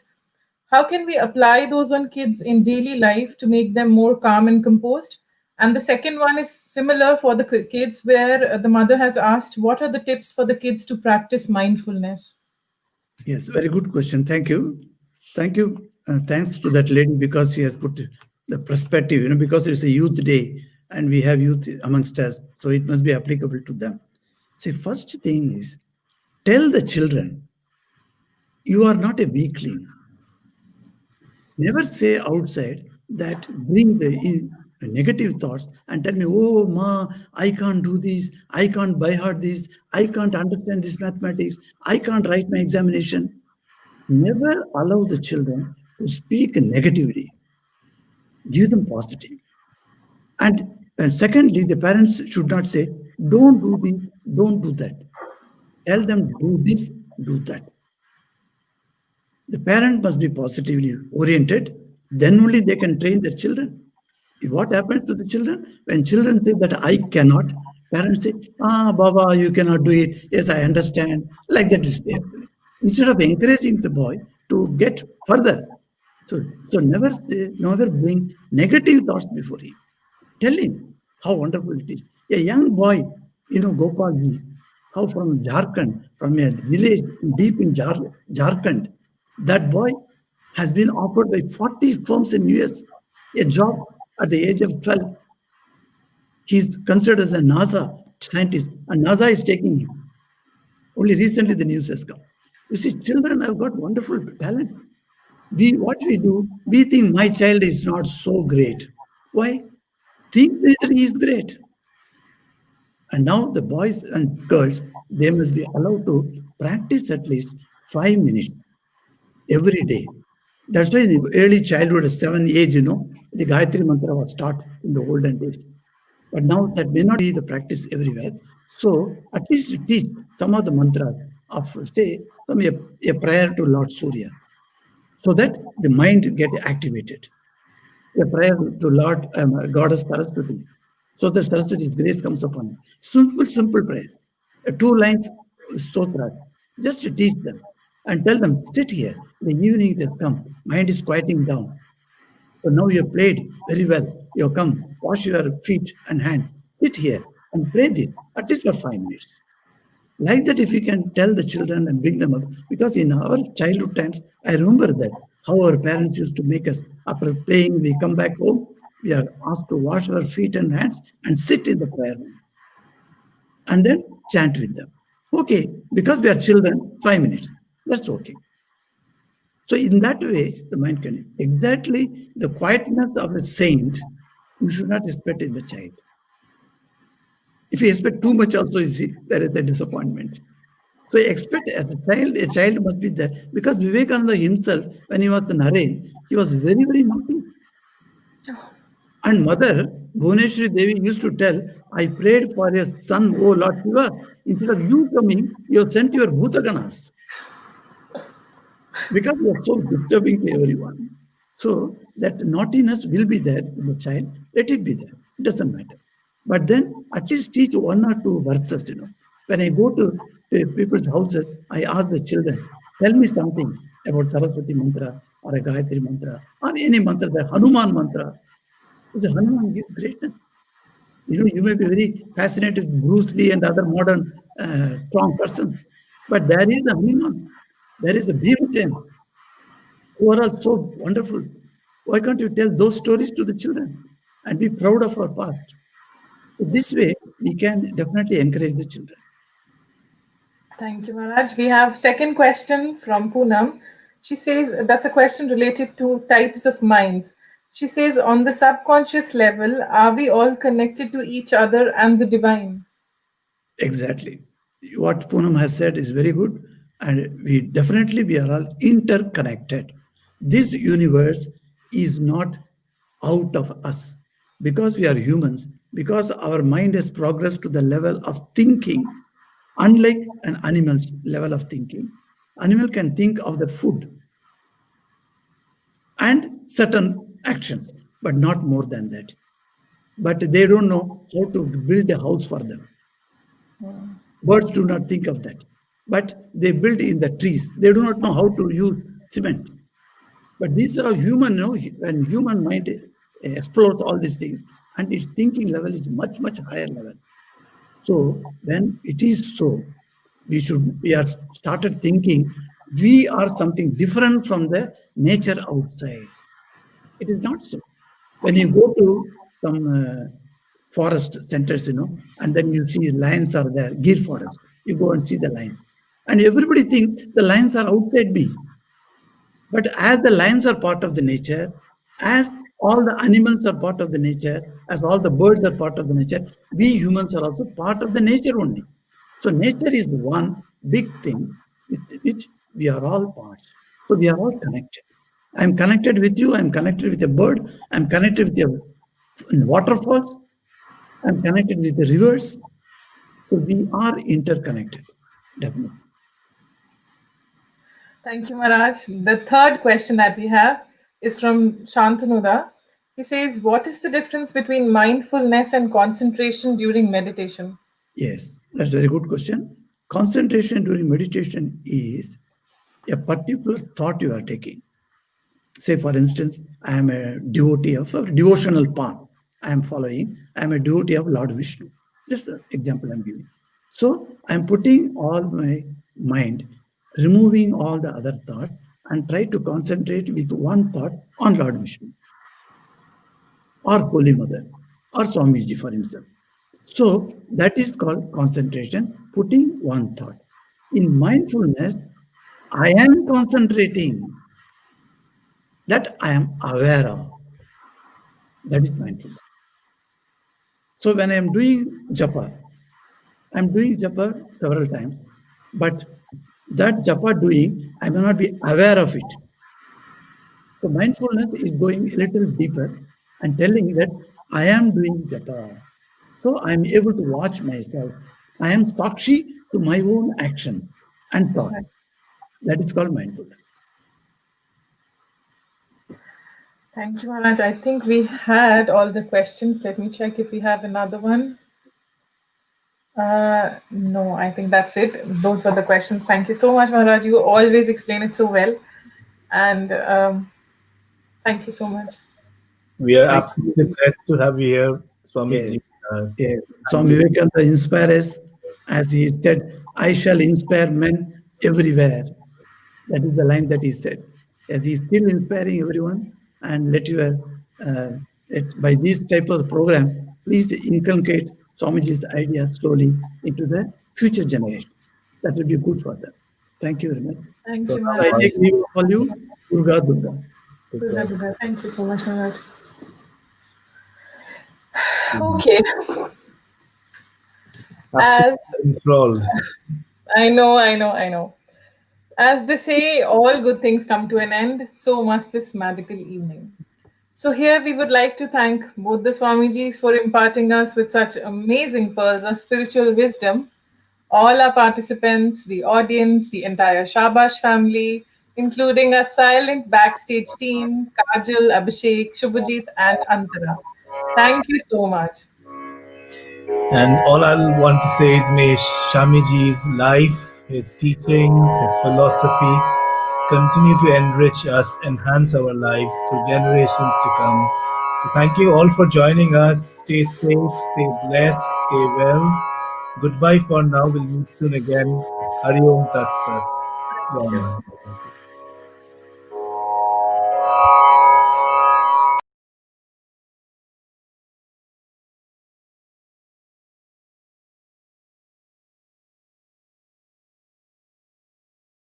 Swami Vivekananda had absolutely no impact in my life. It would be preposterous of me to lay any claim otherwise. Of course, I had read and learnt about him, about his exploits, but from afar, like millions of others. Sisters and brothers of America, Uttishtata Jagrata, Prappa Badan Nibodhata, establishment of Ramakrishna Mission, his mobilization of youth, all great things, grand things, but they had absolutely no impact in my life. Or at least that's what I thought till my mid-20s. It was a dark phase for me.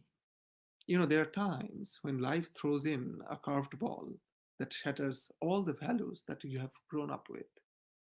It was a time like that for me. My thoughts used to roam in a lonely world without connections, and my actions used to find only resonance in my mind through its futility. At a time like that, a book fell in my hand, almost miraculously. I don't even remember who gave that book to me, but it was written by Swami Vivekananda, and it was on the interpretations of Upanishads. As if by the sweep of a magic wand, every word in that book turned into little rays of sunshine for me in my darkness. It taught me how to reconcile my thoughts with my actions. It taught me how to be who I really am, yet meet the world on a common ground. It taught me how to be fully aware of the illusions of this world, yet to be able to play my part in it.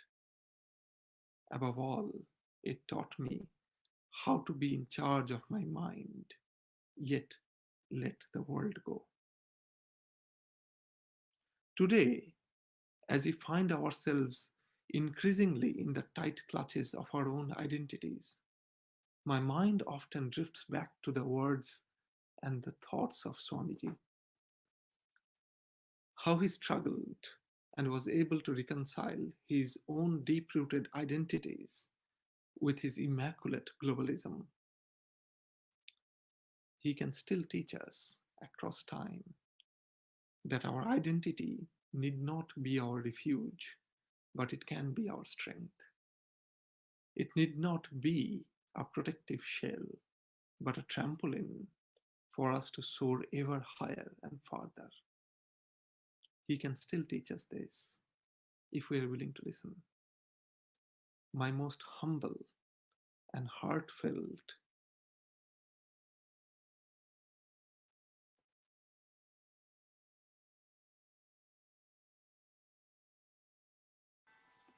Namaste and hello everyone. My name is Poonam. I'm originally from Mumbai, India, and now I live in Edinburgh. Today I like to share a beautiful experience about Swami Vivekananda, whom we address as Shri Guruji. Back in 1995, my grandfather used to visit us, and every visit he used to bring us boxes of sweet.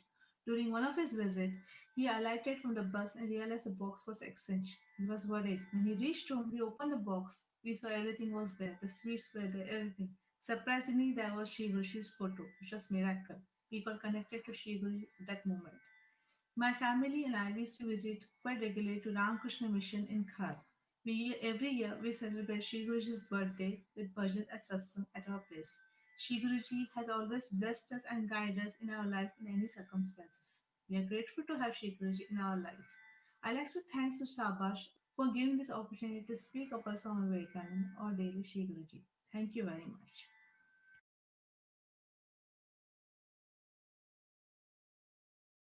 नमो श्री यतिराजाय विवेकानंद शूरये सच्चित सुख स्वरूपाय स्वामिने तापहारिणे. Friends, thank you for allowing me to speak to all yourself on this very auspicious occasion of Swami Vivekananda's birthday. Today, I just wanted to mention to you about some events which occurred in Swamiji's life just before the Parliament of the Religion in Chicago on 11th of September 1893. As you all know, Swamiji traveled to Chicago from Bombay and reached on 30th of July 1893, about 6 weeks before the actual parliament has opened. However, he also learned to attend the parliament of the religion, he would require a credential and bona fide to speak, or in other words, he has to be a delegate on that particular meeting. So, although this was a bit disappointing for Swamiji, because he didn't know all this situation, but he traveled to Boston to save his expenditure, as it was much cheaper place. However, over there, by the grace of Lord or Sri Thakur himself, he met Professor Wright, who actually was a professor of Harvard University in Greek. So Professor Wright was amazed with Swamiji's intellect and profound knowledge. And even he asked Swamiji to come and stay with him at his house, where he stayed for about a couple of days. So Professor Wright himself offered Swamiji to go and speak at the Parliament of the Religion. But when Swamiji told him that he would require some credentials, Professor Wright told Swamiji again, Swami, if you need a credential, it would mean as if asking the sun the right to shine in the sky. Thereafter, he wrote a nice introductory letter to the chairman of the Parliament of the Religion, and with a very famous line that this is a man whose intellect is more than all of our learned professors in Europe and America. So following soon after this, Swamiji arrived in Chicago. Professor Wright bought the railway ticket for him. And you all know what happened after that in the World Parliament of Religion. He went into the heart of thousands of spiritual seeking people in America. He still kept in touch with all these friends or disciples like Professor Wright for quite a long time in his life, which was actually evident in various correspondence of Swamiji. Thank you very much for this opportunity. I'll just say with you, Joy Swamiji Maharaj Ji ki Joy. Thank you.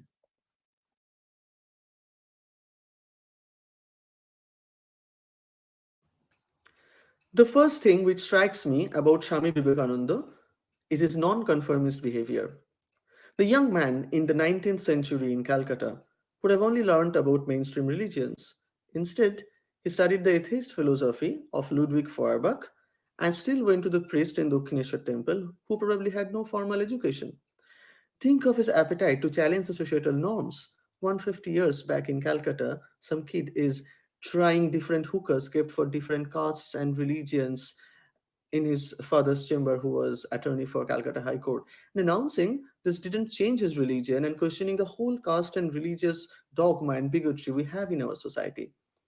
I studied in Ramakrishna Mission, and hence, as a student, I had to study his life, which was included in our subject called Indian culture. I want to mention one story of his life, which I didn't find relevant while growing up as a kid in 1990s West Bengal. And I will finish my words with that, as I never imagined that this story will be of such relevance in modern times.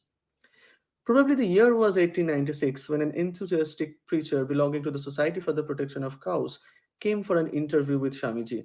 While asked about the objective of this society, he told that it was to protect the mother cows of our country from the hands of the butcher. Hearing the donation that was pouring in, Swamiji asked, a terrible famine has now broken out in central India. The Indian government has published a death roll of 9 lakhs of starved people. Has your society done anything to render help in this time of famine? When the preacher said that it was all due to karma, must be due to the sins of the dying Indians, Swamiji said, those associations which do not feel sympathy for men and even seeing their own brothers dying from starvation do not give them a handful of rice to save their lives while giving away piles of food to save birds and beasts. I haven't the least sympathy for, and I do not believe that society derives any good from them. The preacher was a little abashed and said, "Yes, what you say is true, but the Shastras say that the cow is our mother." Swamiji smilingly said, "Yes, that the cow is our mother. I understand. Who else could give birth to such accomplished children?" I have never forgotten this guidance. Thank you for hearing me. This is Shubhranil, and Swamiji will keep guiding me through his walks and words. Thank you.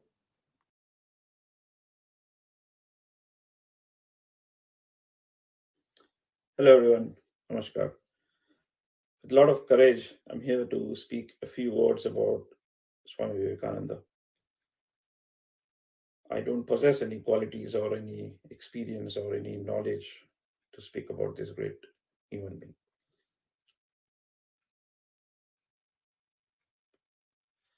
Pranam Swami Saraswatanaji Maharaj, Pranam Swami Vivekananda Maharaj, dear friends. Please forgive me if I say anything incorrect or inadvertently if I have misinterpreted anything today. Talk about something special about Swami Vivekananda, his close association with Tamil Nadu. Tamil Nadu, when we say, you might think I'm talking about or I'm speaking about Kanyakumari or the Rock Memorial. No, I'm not talking about Kanyakumari. I'm not talking of the Rock Memorial. I'm talking about a place called Ramnad, Ramanathapuram, or Rameshwaram. It's a very ancient place. As you know, the famous Rameshwaram temple is actually built there, and then we have got the Ram Setu, the Pamban bridge, and so many things. Rameshwaram has been ruled by the Setupati dynasty for over centuries. They have been, I think if I'm not wrong, might be from 12th, 13th centuries, they have been ruling Ramnad. 1893, as you know, is a crucial or is an important time when Swami Vivekananda this year, 1893, visited Chicago for the Parliament of Religions. Incidentally, you may or may not be aware, the actual person who was supposed to go was Bhaskara Setupati. Bhaskara Setupati was the king during that time at Ramnad, representing the Hinduism, representing India. Bhaskara Setupati met Swami Vivekananda during that time. They had some discussions, and Bhaskara Setupati thought that Swami Vivekananda is the right person to actually go and represent India and represent Hinduism.